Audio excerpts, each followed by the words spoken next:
Well,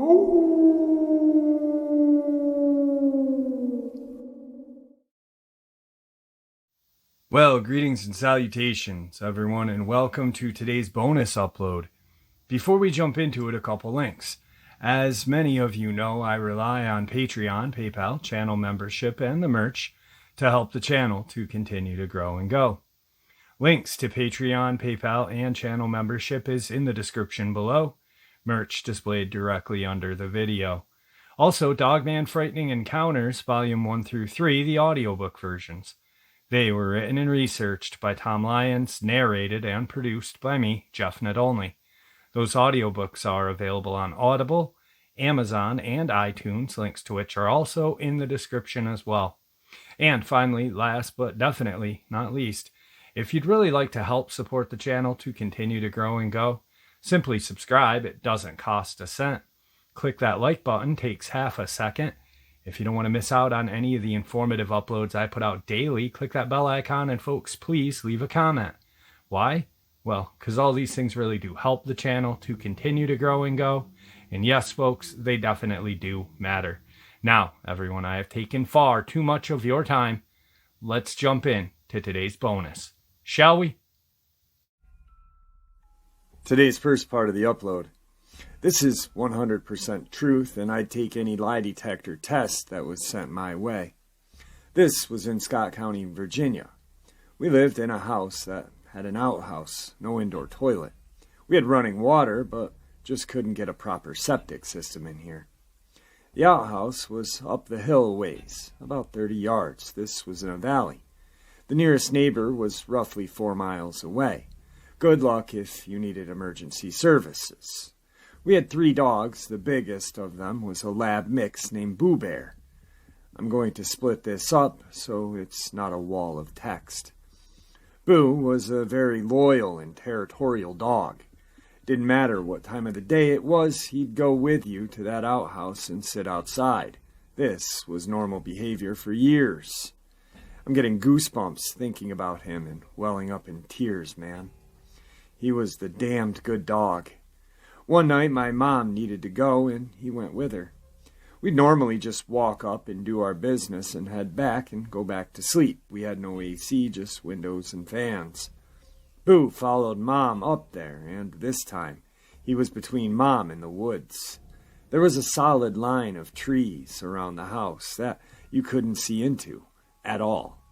I've hunted it, but I'd get my ass back to the house before it even got close to dark. Boo felt or heard something. The more my mom tried to get up there, the more he growled. He had never behaved this way. My mom, a devout Baptist, swears on the Bible that she heard what sounded like grunting coming out of the woods. She could feel something either stomping or punching the ground. Punch a thing of flour. It's got the thud. That's what she described it as. My mom was raised by some serious hillbillies and isn't scared of anything in the woods, so she forced her way up there. She thought it was a deer, as they'll do that in rut season. Boo sat out there, growling, and she said every hair on him was standing straight up. He wasn't barking. She could feel his growling, like, I don't know how to describe it, like you feel the bass from a subwoofer. She got done and came back down to the house. No other issues that night. A few nights later, a friend was staying at my house. He was one of the ones that was with me when we saw whatever it was that we saw. This was actually prior to this, about a year or 2. He grew up poor like us, and he was a good dude. His mom and dad were great. Anyway, about 11:30 at night on a Friday or Saturday, because we had a 10 p.m. bedtime on weekdays, we were playing some Killer Instinct on Nintendo 64. Man, when I say this scared me, I thought my mom was being killed. We heard a scream and felt the noise come from the woods about 150 yards up the mountain. Buddy, I got goosebumps coming up like crazy right now. I didn't say shit. I kept playing and thinking my brain was playing tricks on me. 5 minutes later, it happened again. This time it was maybe 75 to 100 yards up, and it was heading down. I stopped and asked RG if he heard that, and he said, "Fuck yeah, I heard it the first goddamn time too. Man, I can describe it. Fight or flight kicked in, and we were in a panic. I checked on my mom and my little brother, and they were both fine. I woke up my little brother and told him what was going on, and we grabbed our rifles. I only had a 30-06. RG grabbed my 20 gauge, and my little bro LB, he had a 22. We parked our asses in the room where we were when we first heard it. When I say my heart was racing, it was doing a 100-meter dash. It had beaten Usain Bolt. We didn't hear anything for 30 minutes. Nothing. We had the windows open due to no AC, and we had the fans off. We started hearing a noise coming from the woods, just walking. It sounded like something was slowly plodding down the ridge to the house. I know it was not a cat. You will never hear a big cat. I've had cougars surprise me, and I never heard a thing. This was big, and it was making a lot of racket. We just kept sitting there, ears on alert. Scream again. This one shook our windows. Literally everything shook. There was nothing at that point we could have done. It was within 25 yards of our house, and we were petrified. Boo was just pacing back and forth. He wanted to get out. I didn't want him to go, and neither did little brother RG. He was our safety blanket at that moment. We decided to just hang out in there, and we started hearing the grunting. All I can say is, I've heard deer and rut. This was way too guttural. This frickin' feeling of dread came over us, and we all started bawling. We legit felt like we were gonna die. My mom finally woke up and came in there. She saw us all holding our guns and was like, "What the fuck are y'all doing?" I put my hand up to my face, and she saw we were crying, and I put my index finger to my mouth and shh. The grunting kept going louder and louder, then the pounding started. It wasn't hitting a tree or anything. It was hitting the ground, like punching the shit out of it. We could feel each hit. Mom said this was what she heard the other night, but that she didn't think much of it. Screw that, man. This was seriously scaring the shit out of me. The grunting and pounding stopped. Mom decided to let Boo out. Nikki and Bella, our other dogs, didn't do shit. Boo was just badass, and we were his family. He beelined it up there. That was it. We heard one yelp and nothing. We didn't hear anything else that night. For several days it was that way. Boo was gone, and we were all shook up. I think it was 5 or 6 days later, my stepdad went to use the outhouse, and laying next to the building was Boo. I swear on my life that this dog was literally torn apart. There were no bite marks. It was not a cat. He had literally been ripped apart limb from limb. I don't know what it was. It could have been a bear, I don't know. I know that we moved out of there a month later, and that damn place can't keep people in it anymore. I can't say that I smelled anything or anything like that. The outhouse smelled pretty darn gnarly. Definitely one of the worst experiences of my life. Today's second part of the upload. My boyfriend experienced something very strange, and I'm reaching out to see if anyone else has had an experience like this. This occurred in northwestern North Carolina in 2012. He and his partner at the time were sleeping in bed. They were in their bedroom that had French doors that opened to the backyard. The house was on a large piece of property with a stream that comes straight out of the mountain from an aquifer. He awoke randomly and saw 2 red eyes pass by the window of the French doors at somewhere near 7 to 8 feet off the ground. The door opened as a very intense vibration started, and he sat up to scream, and could not hear himself yelling. He could see his cat at the edge of the bed hissing. His partner didn't stir. The vibration caused him to fall back, and he passed out.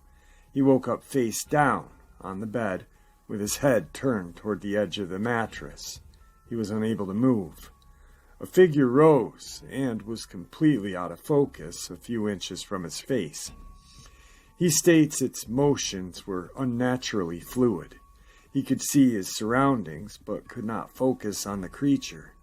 He explains that if the creature was out of focus in a photograph, he then unfocused his eyes and used his peripheral vision, and was able to clearly see the creature. He states it was brown or green coloring with scales, and a worn, pockmarked face, bright red eyes that glowed. When he saw the creature and was able to really decipher what he was looking at, it opened a very large mouth and gave him a gigantic, toothy smile.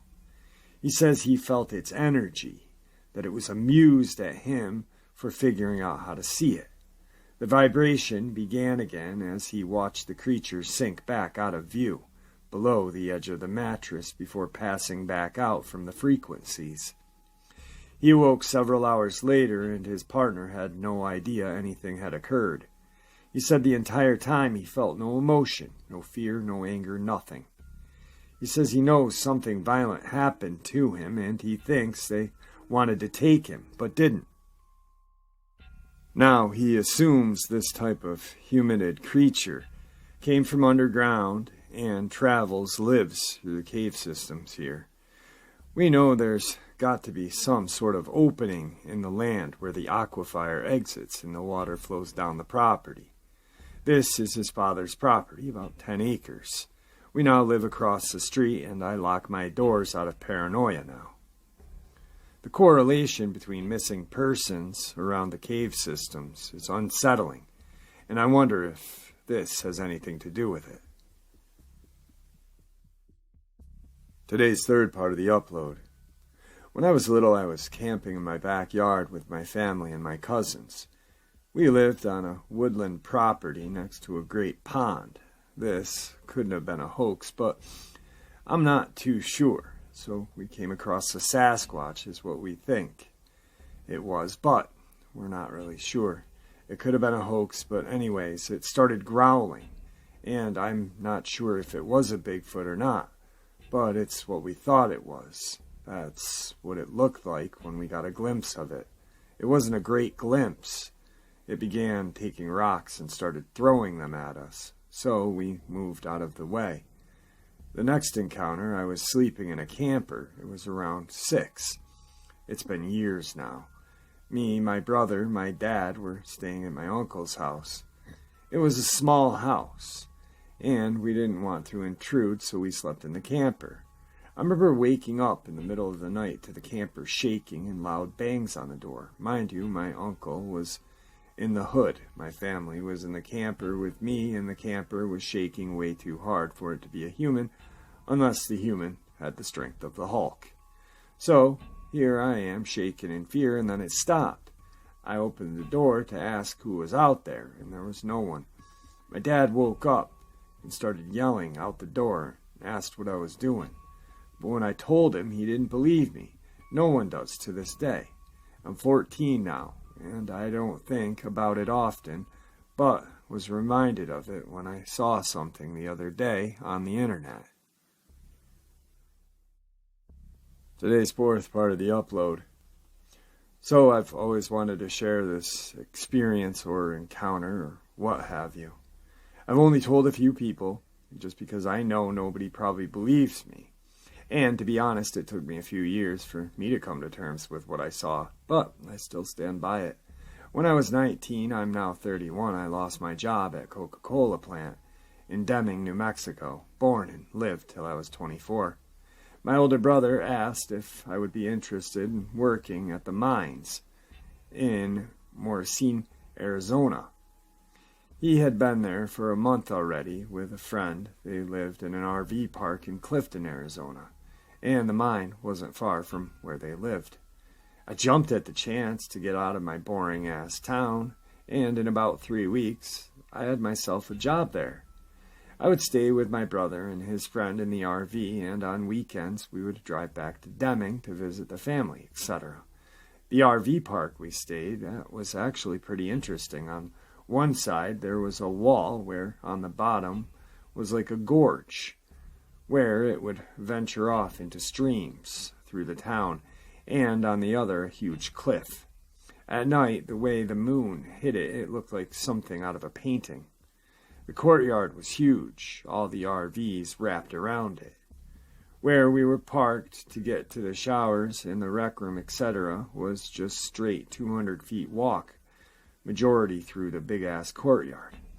The thing that did suck there was the javelinas. Sometimes after taking a shower, you would have to haul ass back to your RV and wait for the rec room for them to leave outside. They would sometimes be wandering in the park. I remember one time my brother and friend thought it'd be funny to chase a javelina family off with bats. It was pretty hilarious until they got chased back. So one night after dinner, I decided to go outside and listen to music.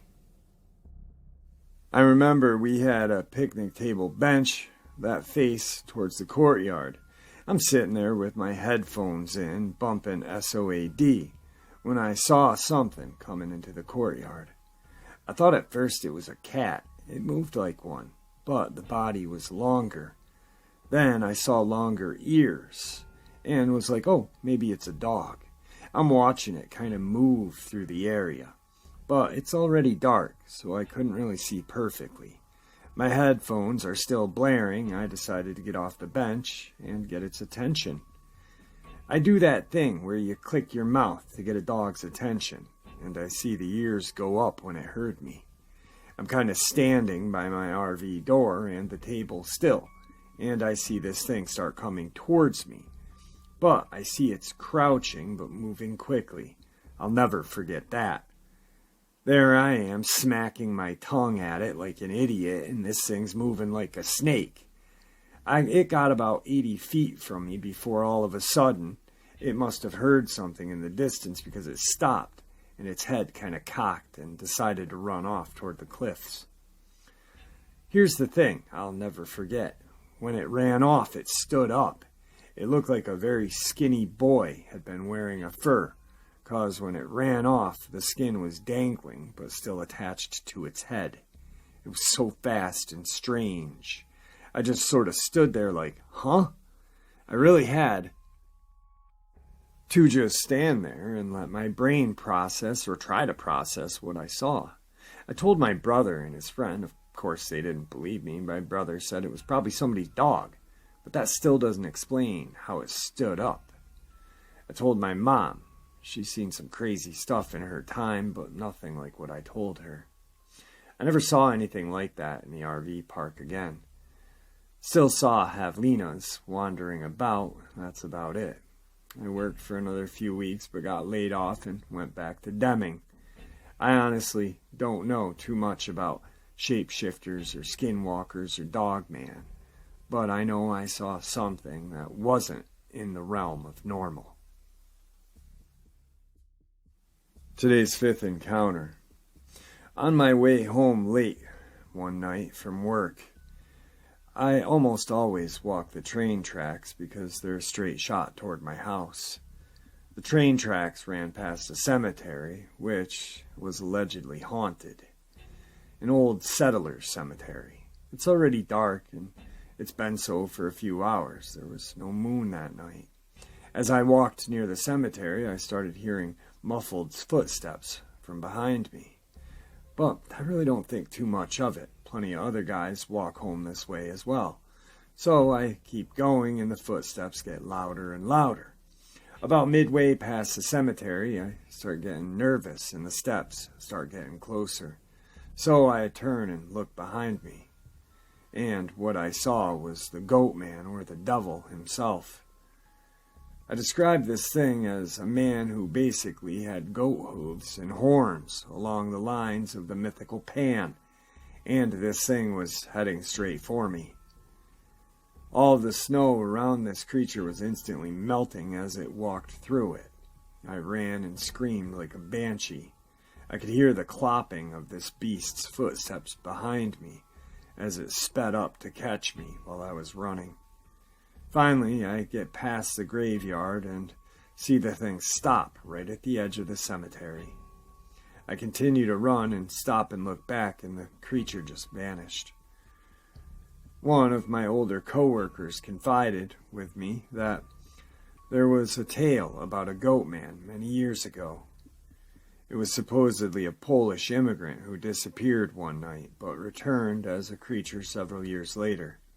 There also have been UFOs and strange beings reported around the same time that man had vanished.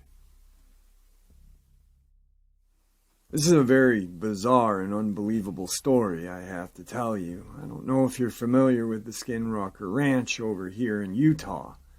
I have a close relative that's pretty much a UFO guy in that area. He's been telling me these stories ever since I was a little kid, so I've been out at that ranch several times, and I was out there last spring, 2013, and nothing happened. We were around the ranch areas, and nothing happened. We went home, and that was a Friday night. On Saturday night, something did happen. What I later found out through a UFO relative, there were some young Indian kids. They were driving in a tall truck about 8 feet high, and they went up to the gate of this UFO ranch. They said that they saw an orb of light appearing in the window off above the gate, and I guess they turned on their lights, or they turned on their engine because they got scared. Then it got even brighter, and it went over their truck, and these kids, well, something hit their truck. The kids got scared, so they went down the road to the main road and got out of there, which I'm guessing was about 3/4 of a mile. They got out to look at the damage done to the truck, and for some reason the driver decided to be the passenger, and then the passenger was the driver. Apparently there were some girls with them in the truck. Well, once they got back in the truck, this is where it gets very unbelievable. A creature grabbed this kid, who was the driver, now the passenger, and pulled him out of the truck. It threw him around like a rag doll, bit him on the butt several times, and clawed him. Long story short, somehow this kid got back to the truck, and one of the kids took pictures of the creature. They got scared. They were able to get back into the truck. I mean, they drove down the road. Talked to the young Indian police, because it's youth territory over there. The youth Indian police say there's nothing they can do about it because they're very well aware of the Skinwalker Ranch. So the next day, which would have been Sunday, they contacted my UFO relative, and he went down to investigate. Meanwhile, there was a shaman's wife, and the shaman was there blessing the kids that were involved in this. My UFO relative said that he saw the picture on the cell phone of this creature. He also saw the damage done to the truck. There was also scratched into the truck, "Die." And he also saw damage done to this kid in the bite marks. Now, that was very unbelievable for me to hear. The crazy thing about this is, a few months ago, I worked at a hospital, and one of my patients was actually the shaman's wife. And she was the one that was also there at the time that my relative was there to investigate. She told me exactly what my relative said, but in greater detail. The creature that she described, and also my relative said, had to be a tall creature because he would hold this kid out of the window. That's an 8-foot truck, and this creature had horns. It had red hair, it had a human-like face, but its mouth was distorted, and it came out like a wolf. It had claws, and it had bat wings. So my question to you, and I asked my UFO relative, "Is this a skinwalker?" And he said no, it's something totally different. And I also asked the shaman's wife, and she agreed that it was something totally different. Well, hell yeah, there's some scary encounters. And right there, that last one, I've always talked about the Skinwalker Ranch and the hunter who was up on a ridge, posted, and I believe he was hunting elk or something, and he saw this portal open. Now, it wasn't a portal that was attached to the ground. It was a couple feet off the ground, and it was like a black hole, like a cartoon opened up. And he saw this creature just fall out of it. And it was the most distorted, ugly-looking creature. He could not explain it. It didn't look like a Dogman. It didn't look like a Sasquatch. It didn't look like anything of this earth. And he said it ran and then he ran. He wasn't chased by the creature. He ran in the opposite direction that it went. So, does Skinwalker Ranch have portals that opens to some odd dimension and some strange friggin' creatures come out? I believe it does. I really do. Do I think the military has any involvement? I don't think so. I think they have involvement now because they want to take advantage of whatever is out there and weaponize it, just like every other government wants to do in the world. But yeah, so whatever this creature was definitely not from the dimension that we live in. And I pray to the Lord that whatever is over in that dimension never comes over here, because we're going to be screwed if that happens. Who knows? Maybe the Dogman and the Sasquatch were put on this side of that dimension to keep us safe from those creatures that are over there. I don't know. These are little theories that kick around in my brain like a ball on a soccer field, just kicking around all the time. All right, folks, I hope you all enjoyed that bonus upload as much as I enjoyed sharing it with you. Just a bunch of shape-shifting, reptilian, terrifying experiences. Guys, thank you for supporting the channel. It is your support, after all, that helps the channel to continue to grow and go. And honestly, what makes it a place for people to share their experiences, ideas, and theories, judgment and ridicule-free. Just simply treat it with the respect that they deserve. Everyone, please stay safe, happy, healthy, and ever vigilant, keeping an eye on our children, pets, family, and friends. These creatures are real, they're out there, and they are dangerous. Share this information with the people you love and care about, and it may just help save their lives someday. Until next time, never stop asking questions, never stop searching for answers, and God bless.